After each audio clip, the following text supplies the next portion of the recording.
மகாபாரதம் முதல் பர்வமான ஆதி பர்வத்தில் சம்பவ பர்வம்.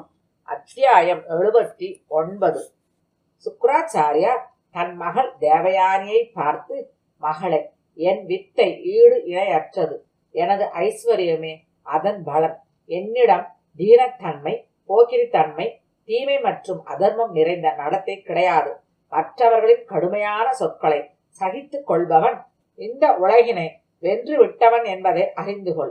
எழும் கோபத்தை குதிரை போல வசப்படுத்துபவன் சத்புருஷர்களால் உண்மையான சாரதி என்று அழைக்கப்படுகிறான். கடிவாளத்தை பிடித்து தொங்கிக் கொண்டிருப்பவன் அல்ல. பொங்கி எழும் கோபத்தை பொறுமையால் விளக்குபவன் உலகனைத்தையும் வென்றவன் என்று அறிந்து கொள்.